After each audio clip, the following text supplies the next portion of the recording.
Para pedagang pakaian impor bekas alias thrifting di Pasar Senen Blok 3 bereaksi atas larangan thrifting yang dikeluarkan pemerintah. Dori Asrawijaya, perwakilan pedagang pakaian impor bekas yang tergabung dalam komunitas thrifting melawan menyebut pernyataan pemerintah yang mengatakan bahwa pakaian bekas impor menjadi penyebab terganggunya UMKM. Padahal faktanya menurut Dori, menurut data Asosiasi Perstekstilan Indonesia, impor pakaian jadi di Indonesia dikuasai oleh produk dari Cina yang menguasai 80% pasar di tanah air.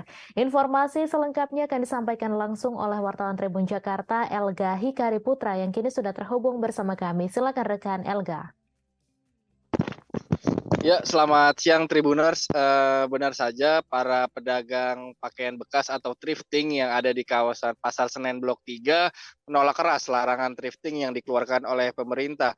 Pasar Senen Blok 3 sendiri merupakan pusat penjualan thrifting yang sudah puluhan tahun ada dan mereka merasa bahwa larangan tersebut sangatlah tidak tepat mengingat para pedagang di Pasar Senen ini adalah pedagang yang sah dan mereka juga terdaftar serta membayar iuran bulanan kepada Perumda Pasar Jaya. Adanya larangan thrifting ini menurut mereka hanyalah menjadi kambing hitam dari pemerintah lantaran pemerintah menganggap bahwa thrifting adalah penyebab merosotnya UMKM di Indonesia. Menurut pedagang sendiri yang merusak UMKM di Indonesia bukanlah thrifting melainkan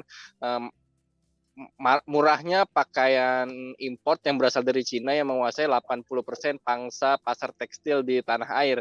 Untuk itu, para pedagang thrifting di Pasar Senen ini meminta kepada pemerintah untuk membatalkan larangan thrifting ini karena berdampak luas kepada para pedagang.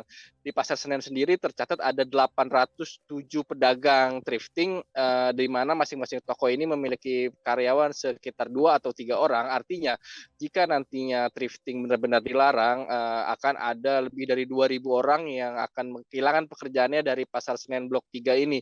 Belum lagi banyaknya juga porter-porter atau pedagang kaki lima yang setiap harinya mencari penghasilan dari penjualan thrifting di Pasar Senen ini. Untuk itu pedagang sekali lagi meminta, apalagi ini kan momen bulan Ramadan di mana biasanya adalah momen yang paling dinantikan para pedagang pakaian, tak terkecuali pedagang thrifting ini untuk meraup untung. Namun dengan adanya larangan thrifting ini, saat ini sudah ada beberapa pedagang yang tidak berani membuka tokonya atau minimal tidak berani membeli lagi stok-stok thrifting karena takut disita atau diambil oleh petugas gabungan. Demikian laporan dari saya, Elga Hikari Putra, kembali ke studio. Terima kasih rekan Elga atas laporan Anda. Selamat bertugas kembali.